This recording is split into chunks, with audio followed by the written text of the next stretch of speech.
This episode of On the Record is brought to you by Osmundson. From their Made in America steel to their Made in America process, Osmundson is proud to stamp Made in the USA on every Osmundson blade manufactured. For over 100 years, Osmundson is committed to manufacturing blades with strength, pride, and innovation. Visit www.osmundson.com.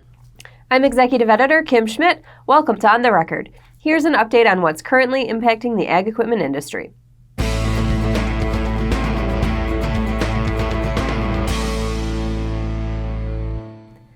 The aging of the North American fleet of farm machinery, along with an improving outlook for farm income, is boosting early ag equipment orders for 2021.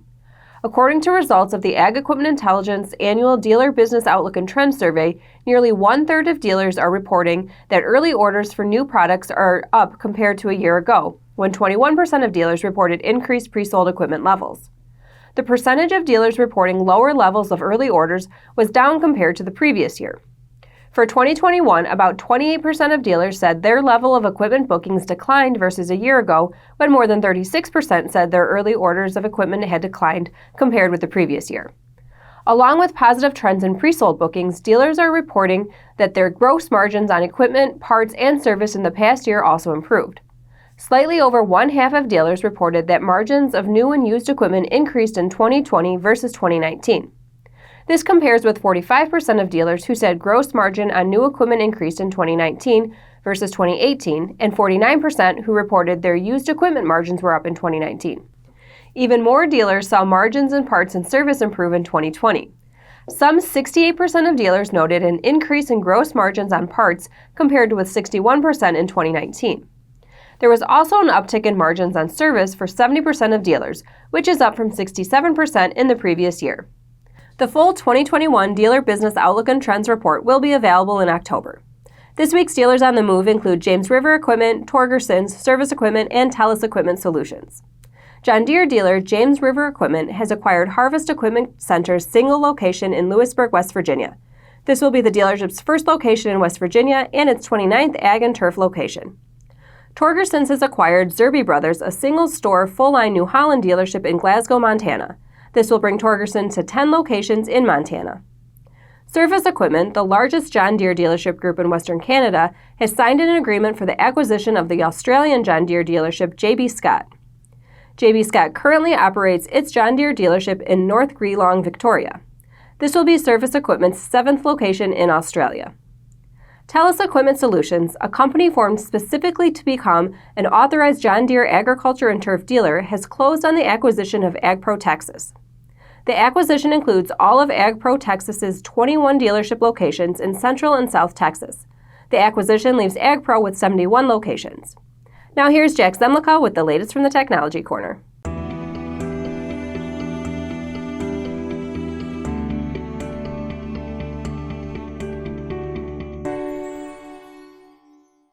Thanks, Kim. We recently shared some perspective in this segment on what the dealership of 2030 could look like, with a major emphasis on precision technologies like robotics and hyper-specialized services. But what are dealers forecasting as their best bets for growing precision revenue in the next 3 years? Results of the 8th Annual Precision Farming Dealer Benchmark Study, with contributions from dozens of farm equipment dealers, input retailers, and independent precision companies, trend toward hardware-driven revenue. The 2020 data collected during the first and second quarters showed several shifts in dealers' expectations for their future revenue. Topping the list of revenue sources considered essential for growth was application technology hardware, reversing its 3-year downward trend. Just over half of survey respondents considered this an important source of revenue growth in the next 3 years, compared to 34% feeling the same in the 2019 study when it ranked 7th. Signal subscriptions jumped up to 4th in this year's study from coming in at 6th in 2019. This came along with a moderate increase in dealers considering it an essential part of revenue growth, from 34% in 2019 to 48% in 2020. Farm data management was displaced from the top slot in the 2020 survey, dropping to 6th place. Some 35% of respondents considered it an essential revenue source in the next 3 years, down from 52% in the 2019 study and 51% in the 2018 study. GPS and guidance systems retained its second place slot at 48% of respondents considering it essential for revenue growth, up slightly from 44% taking the same position in last year's study. Planter control systems had a similar experience, holding the third place spot with 48% considering it essential, up from 42% in 2019. You can find the complete 2020 benchmark study report and analysis in the summer issue of Precision Farming Dealer and extended coverage of past studies at precisionfarmingdealer.com. Back to you, Kim. Thanks, Jack. Historically, the sale of high horsepower tractors has closely followed the value of production of corn, soybeans, and wheat in the U.S. USDA's August crop report showed cash receipt proxy forecast up 5% year over year versus up 6% year over year last month. Corn cash receipts are forecast down 3%, while soybean cash receipts are forecast up 22%. Wheat cash receipts are forecast down 6%. Adam Uhlman, senior analyst and partner with Cleveland Research Company, says there are a few factors that have helped improve the outlook for both cash receipts and high horsepower tractor sales. Over the past 2 crop years, a decline in grain production and reduction in pricing received has led to an 11% drop in cash grain receipts and a modest decline in large tractor sales. This year's planted acres have expanded about 5% from last year as weather was cooperative and more supportive of planting, but trade tensions and market disruptions from coronavirus globally has weighed on major grain pricing. Since early August, we've seen a strong recovery in corn and soybean prices as damage from this summer's derecho windstorm has reduced the supply outlook, while demand for ethanol has recovered and the export outlook is more favorable as Chinese consumption has picked up. Soybean prices have recovered from the low $8 per bushel range seen in early May to above $10 per bushel, while corn prices have bounced from the low $3 range to $3.70 per bushel recently. This is nearing the low end of the sweet spot of $3.75 to $4.25 per bushel for corn that dealers have told us has typically stimulated demand for new equipment.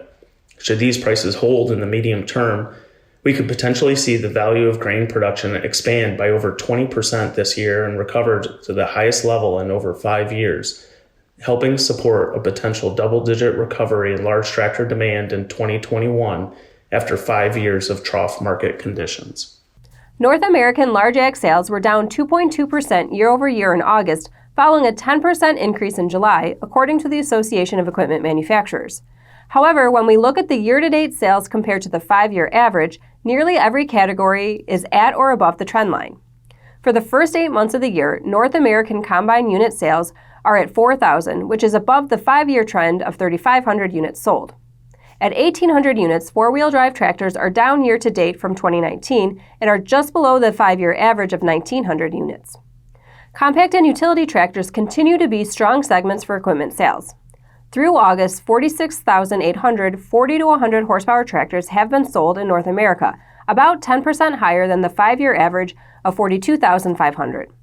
Compact tractor sales have been the strongest and year-to-date are 42% higher than the 5-year average of 105,000. High horsepower tractors are the only segment that's below the 5-year trend line. Through August, 12,800 high horsepower tractors have been sold in North America. That's nearly 14% below the average of 14,800 units. As always, we welcome your feedback. You can send comments and story suggestions to kschmidt@lessitermedia.com. Until next time, thanks for joining us.